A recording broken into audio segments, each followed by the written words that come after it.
Hola, ¿qué tal? Muy buenas tardes. Dios bendiga a todos los amigos y hermanos que siempre están ahí en sintonía con nosotros y con este su programa de Mundo Cristiano. Y como siempre, nuestro hermano Carlos nos acompaña. Igual así, contento con con todos nuestros oyentes que están allá en su casa escuchándonos y queremos desearle que pasen hoy un muy buenos días y que puedan compartir este contenido que es de vida para cada uno de nosotros. Sería buenas tardes, Ávila. Tú estás verdad, sí. pero tú quieres estar como...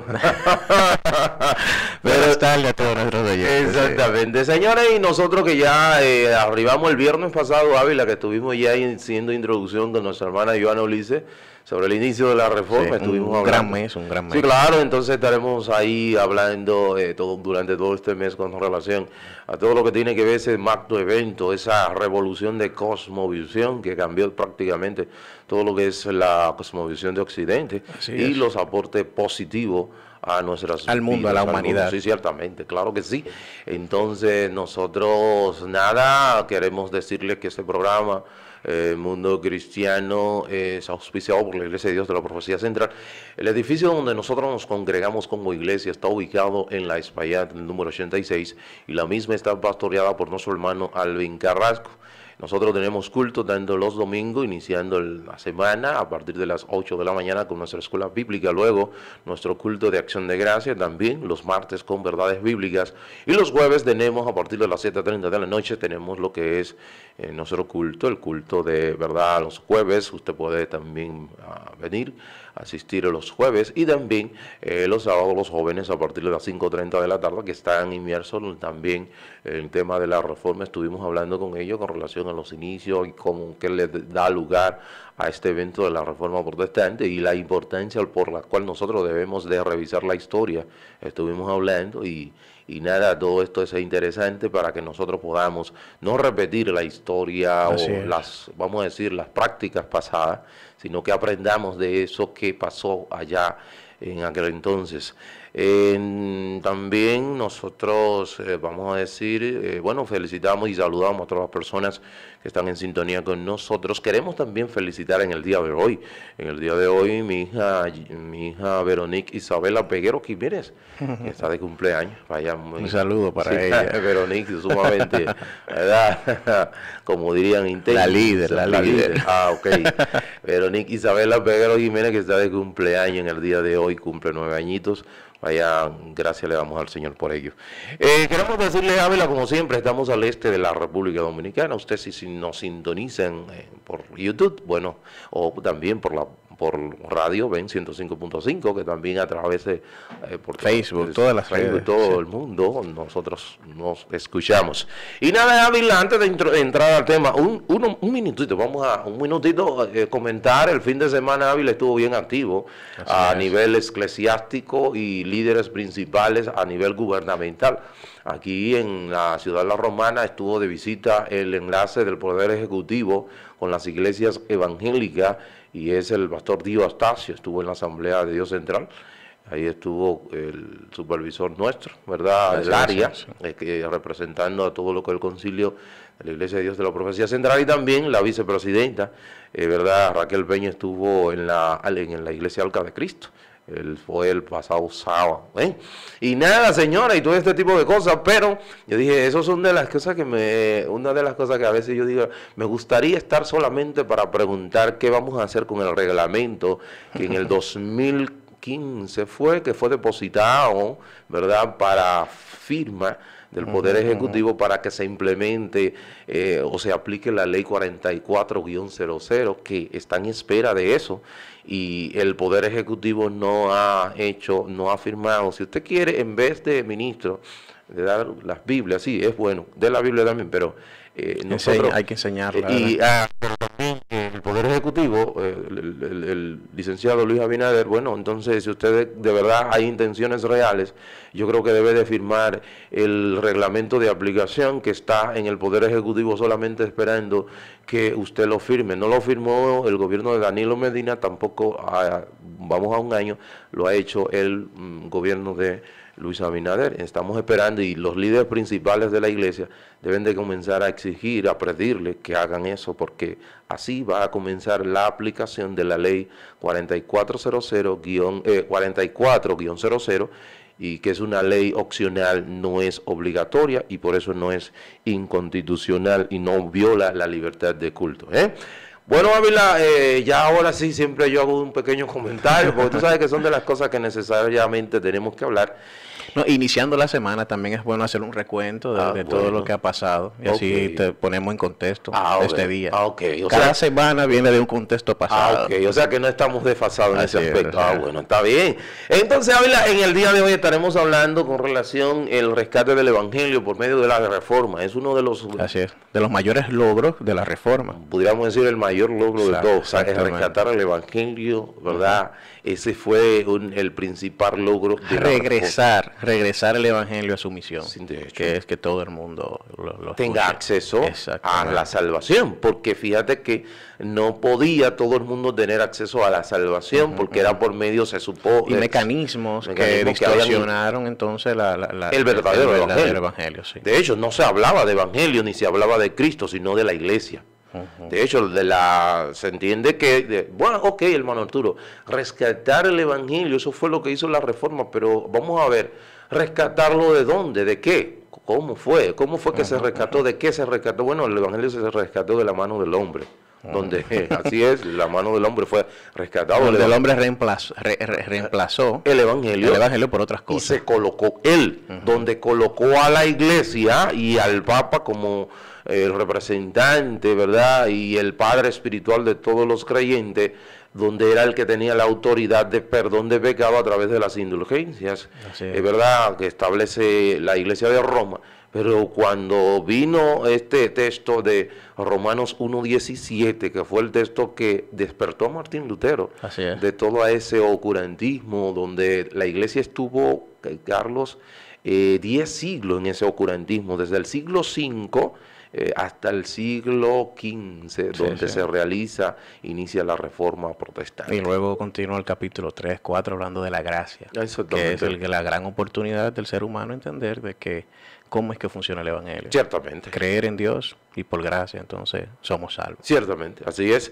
Y nada, podemos decir, el Evangelio estuvo en ese tiempo de oscurantismo, donde se encontraba. Decimos que, tú sabes que la iglesia era que administraba los sacramentos, y los sacramentos, según la iglesia de Roma, era, vamos a decirla, como la tubería por donde filtraba o fluía la gracia, donde tú recibías el perdón de los pecados. Pero cuando, ¿dónde se encontraban esas personas? Hubieron personas, Ávila, que en ese tiempo fueron disidentes, se levantaron voces en contra de todas estas enseñanzas erróneas que no iban acorde con lo que decía, o que dice, mejor dicho, la palabra del Señor. Podemos decir, ejemplo, un Pedro Baldo, que, ¿verdad?, en 1170, él se convierte cuando recibe, un amigo se muere de manera súbita y alguien le predica la palabra y le predica en el texto del rico, donde el rico le pregunta a Jesús qué debo hacer para ser salvo, y le dice, vende todo lo que tiene y dalo a los pobres. Él aceptó y tomó esto literalmente, y Pedro Baldo, siendo un comerciante muy adinerado, su riqueza la usó para la traducción de la palabra. En ese tiempo no era posible hacerlo, porque eso era una, vamos a decir... Y le llamaban lenguaje vulgar, incluso. Al lenguaje del momento, al lenguaje de todos. Sacar el latín, que era el lenguaje... Sacro, según la iglesia, el lenguaje sagrado. Sí. Y tiene un trasfondo de por qué, porque lo que pasa es que el Imperio Romano, y por eso es que es tan delicado el rol de la iglesia, el rol del Estado, cuando esas cosas se unifican, porque la iglesia tiene su rol principal, que es predicar el Evangelio, y normalmente el Evangelio va en contra de todas las cosas del hombre. ¿Sí? El Evangelio entra en confrontación con la naturaleza del hombre. Entonces, cuando el otro lado lo que busca es beneficios políticos, gubernamentales de una población, entonces entra en conflicto con Dios. Pero cuando entonces se unifica, lo que hizo el Imperio Romano es utilizar la iglesia para llevar entonces a cabo los propósitos del gobierno. Entonces ahí lo que hicieron fue que fueron modificando, y parte de esa cosa de la indulgencia eran recursos para construir, incluso para la guerra. Incluso la iglesia romana, contra los turcos. La iglesia romana se encargó de vaciar alfolí, de sacar dinero por medio de todas esas cosas para fomentar la guerra. Ciertamente. Para financiar guerras. Financiar la guerra, financiar el mismo ejemplo, si, Alberto de Maguncia, que tenía cierto tipo de compromisos de préstamos y demás, porque tú sabes que en ese momento se promovía o se propagaba en la iglesia de Roma lo que es la simonía. En la simonía tú comprabas los cargos, las posiciones, eso cuesta mucho dinero. Entonces ese tipo de cosas se movía y la corrupción y demás. O sea, dentro todo eso estaba, y ejemplo, como, ¿dónde estaba el evangelio? Estaba oculto totalmente, porque todo lo que se avalaba era de la iglesia. Por ejemplo, la iglesia era la que ministraba los sacramentos, la iglesia era que todo lo que tú, y si no estaba en la iglesia, entonces tú no tenías posibilidad de salvarte. Así es. Entonces, fíjate la dificultad, y también como la iglesia promovía y promueve, enseñaba y enseña que tú sabes que la persona no es lo suficientemente santo como para cuando fallece ir al cielo, sino que va a un lugar llamado purgatorio, que en la palabra del Señor, en los 66 que por los libros, ruegos, en los 66 libros que fueron del canon, original canon, no está en ningún lugar, apoya ese lugar de purgatorio, sino que eso es una inventiva de la iglesia de Roma. Entonces, bueno, vemos que lo que se lograba con eso. Entonces, a ellos manejar las escrituras en otro idioma, en latín, cuando invadían todos esos nuevos pueblos que tenían entonces que cristianizarlos, como yo decía, pero no eran cristianizados por la palabra, porque no entendían la palabra ni tenían acceso a la palabra. Claro. Ellos tenían acceso a lo que decía los eclesiásticos que era la tradición, el magisterio y demás enseñanzas que no iban acorde con realidad, con lo que establecía la palabra del Señor, y por eso es que vemos tantas dificultades en esos tiempos, pero gracias le damos al Señor porque Él mantuvo personas, ¿verdad? Un remanente siempre lo ha tenido, dentro y fuera de la iglesia de Roma, porque si tú te vas, a ejemplo, cuando la iglesia, ejemplo, acá España, cuando la pequeña reforma, el movimiento que hubo, este hombre de nombres, se me escapa ahora, el apellido Hernández, Fernandillo, no me acuerdo ahora el nombre, del apellido Hernández. Él introducía, Juan Hernández, él introducía el Nuevo Testamento, lo introducía por medio de lo que era los barriles en un compartimiento secreto, y a donde lo guardaba cuando entraban a España era un monasterio. De ahí, en ese monasterio, era que guardaban esos Nuevos Testamentos. Y dicho sea de paso, cuando se descubre a Juan Hernández, que era el que introducía los Nuevos Testamentos, de Juan Hernández de Pineda, entonces, ¿qué pasa? Que ellos se van, unos 12 monjes de ahí se escapan porque sabían que luego a ellos lo iban a perseguir. De esos 12 monjes ahí estaba este hombre, Canciodoro de Reina y Cipriano de Valera, que ahí es que viene la Biblia Reina Valera. Entonces, para que tú veas, son las Biblias hispanas. Son las Biblias hispanas, para que tú veas cómo Dios siempre ha tenido dentro y fuera un remanente. Entonces, nosotros tenemos ahí, Carlos, tú tienes una cita es muy apropiada, me parece, 2 Corintios 4. Tú puedes decir. Sí, porque Dios, que mandó de las tinieblas resplandeciese la luz, es el que resplandeció entre vuestros corazones para la iluminación del conocimiento de la gloria de Dios en la faz de Jesucristo. Pero tenemos este tesoro en vasos de barro para que la excelencia del poder sea de Dios y no de nosotros. Exactamente. Ahí es que reside la verdad de Dios. Exactamente. La verdad de Dios reside en vasos de barro. ¿Quiénes son los vasos de barro? Somos nosotros. La importancia, Carlos Ávila, de un vaso de barro que no tenía, eran como los vasos desechables ahora. ¿Y cuál era la importancia de ese vaso de barro? Dentro. Lo que tenía dentro. Ahí es donde radica la importancia de nosotros. La vasija era inservible sin lo que contenía. Exactamente. Entonces, fíjate, por eso me encanta ese texto. Y el Evangelio fue preservado, y luego vemos que ya para vamos a decir, cuando viene la luz con este texto de Romanos 1:17 de Martín Lutero, ahí donde, ¿verdad? Es el texto que que, despierta a Martín. que choca. Y dice así: porque no me avergüenzo del Evangelio, porque es poder de Dios para salvación a todo aquel que cree, al judío primeramente y también al griego. Porque en el Evangelio de la justicia de Dios se revela por fe y para fe, como está escrito: mas el justo por la fe vivirá. Así es. De frente, y entendamos que todo luego esos estudios de Martín Lutero fue lo que dio entonces paso a tener esa iluminación de entender lo que estamos haciendo. Claro, la esencia del cristianismo se encuentra ahí. Estamos mal. Sí, sí, claro. Y él tenía una intención de querer hacer las cosas correctas para Dios. Claro, eso fue que lo sí. que lo llevó ahí. Desde luego que sí, fíjate que ahí él le habla, y cuando Martín Lutero veía, pero es que él no entendía, y él decía, pero es que la palabra evangelio significa buena noticia. ¿Y cómo es que él dice que es que por medio del evangelio que yo voy a ver la justicia de Dios? O sea, él veía la justicia como algo, la estaba enfocando desde el punto de vista lo que nosotros nos merecemos por lo que hacemos. ¿Verdad? Es ahí desde el punto de vista. Luego que él entiende de que la justicia de que habla ahí en Romanos 1:17 es la justicia provista por Dios, por medio de su Hijo, y que por gracia y de manera gratuita, como lo establece Efesios 2, el versículo 8, entonces él dice que él vio como que el paraíso se abrió y él pudo entrar. Sí. O sea, y vio que era directo. Porque lo que pasaba con esa estructura, Arturo, es que la estructura reemplazó a Dios.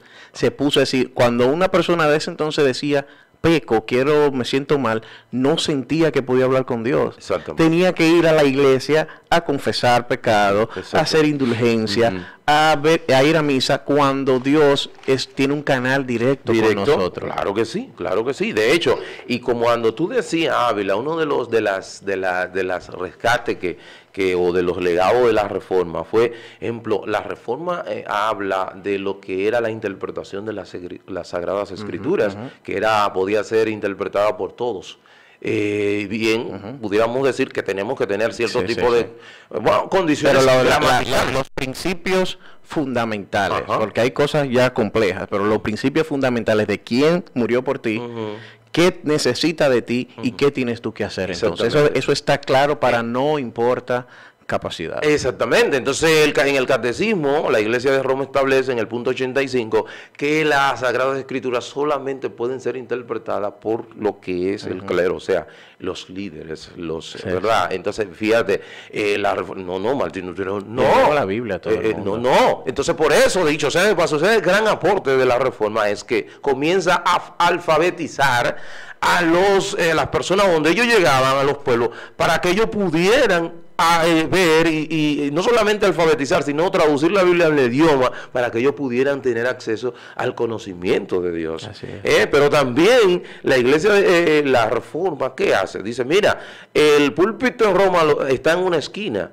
El púlpito en el centro es un legado de la reforma, dando a entender de que el centro de la palabra, en la vida de la iglesia, el centro debe de ser la palabra de Dios. En materia de fe y práctica, la palabra de Dios es la máxima autoridad.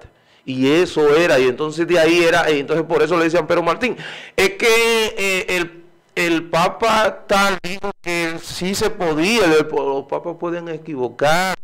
Los concilios pueden contradecir, pero es que deben de todo lo que va a atar la mente de la persona de manera universal, debe de salir de las Sagradas Escrituras. Y por eso no pudieron nunca desmontar, o vamos a decir confrontarlo, porque él estaba anclado en la palabra de Dios. Y dice la palabra de Dios que toda escritura es para redarguir, para ayudar, es decir, cómo esas personas podían ser salvas, podían ser transformadas si no escuchaban la palabra de Dios. Entonces fue el mayor logro de la reforma, de que la palabra pudiera llegar a los oídos de las personas para cambiar sus corazones. Claro que sí, y es por eso que ellos tienen que, Carlos, ya en el 1546, en el Concilio de Trento, entonces se oficializa en lo que es los libros deuterocanónicos. Significa deuterocanónicos, después del canon haber estado cerrado. Bueno, como ellos no es como ellos tenían, o en la Edad Media, la Biblia no era la que juzgaba a la iglesia, sino la iglesia juzgaba a la Biblia. La iglesia y los maestros juzgaban la Biblia, no era como debía de ser, como Martín dijo, no es así. La Biblia es que juzga a los concilios y al maestro, no el maestro y el concilio a la Biblia. Pero entonces, todo ese tipo de cosas. Y todo era un propósito de Dios, porque fíjate que el cautiverio de Israel era por los romanos. Los romanos pudieron recolectar todas esas cosas.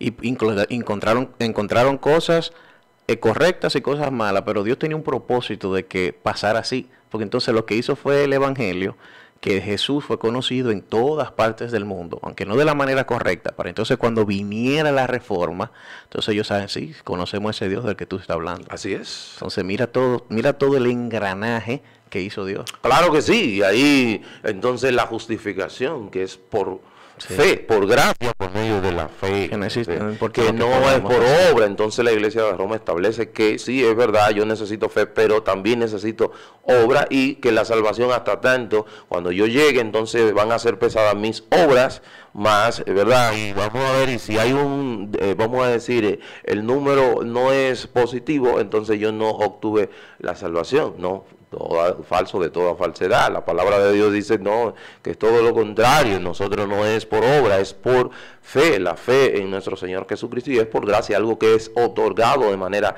gratuita. Y al día de hoy la Iglesia de Roma sigue enseñando ese tipo de cosas cuando no es así, Carlos. También la Reforma establece, ejemplo, la Cena del Señor. La Iglesia de Roma todavía enseñaba y enseña que la doctrina de la transustanciación, que es una doctrina aristoteliana. Aristóteles que fue introducida por Tomás de Aquino, con su filosofía tomásica y demás, y todo este tipo de cosas, y donde establece que el pan y el vino pueden mantener su parentesco como pan y como vino, pero en la esencia se convierte literalmente en el cuerpo de Cristo y en la sangre de Cristo. La Iglesia de la Reforma dijo, no, esto es un memorial como símbolo de la muerte. Para recordar, como dice la Biblia, hagan esto para recordar la muerte. Exactamente, o sea que el Evangelio, ¿y qué es el Evangelio? Nosotros siempre queremos repetirle, el Evangelio es una buena noticia que consiste en la vida, la muerte y la resurrección de nuestro Señor Jesucristo, y el anuncio del perdón de nuestros pecados, cuando yo por fe creo en esa obra que hizo Cristo aquí en la tierra, la cruz del Calvario, que Él pagó mis pecados en la cruz del Calvario. Ese es el Evangelio. La Iglesia de Roma establecía todo lo contrario y un sinnúmero de cosas, y por eso fue rescatado, y de manera literal nosotros, si no hubiese sido por la Reforma, Carlos, literalmente no hubiésemos tenido posibilidades a la salvación. Exactamente. Y nosotros acá somos todo este lado de América, prácticamente tuvo acceso a la Biblia porque entonces, como decías, por Casiodoro, Reina Valera, y luego que la primera traducción fue al alemán, es decir, que comenzó luego las estructuras educativas a tomar parte de esto, entonces a distribuir el Evangelio. Así, pero en el sentido, y tú sabes que se hizo no hace mucho, los personas que pertenecían a la Iglesia de Roma te pueden decir que todavía no hace mucho se leía las escrituras aquí en nuestro país, era en latín, y la persona estaba de parda al feligrés inclusive, todo ese tipo de cosas se veía no hace mucho tiempo, el acceso al conocimiento de la palabra no hace mucho. Quiere decir que si la fe viene por el oír, entonces al no ir, no había fe. No había fe, había solamente seguimiento a lo que es la Iglesia de Roma, no a lo que es Cristo, que es el centro de todo, el eje de todo eso es Cristo. Entonces, usted, amigo, que está escuchando, usted tiene acceso a la salvación.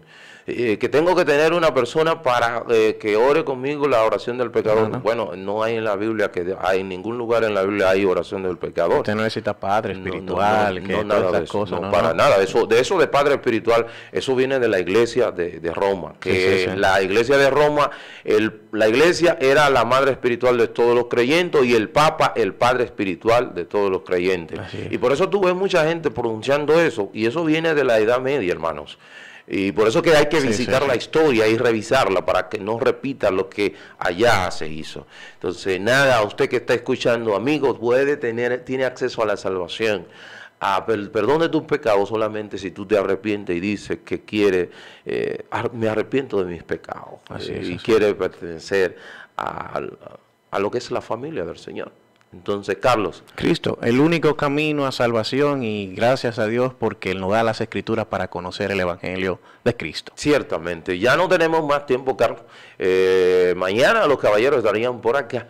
Para su amigo y hermano Arturo Peguero, ha sido un placer. El próximo, mañana, una vez más, porque no puede decir el próximo lunes, ¿verdad? Mañana nuevamente por acá. Así es.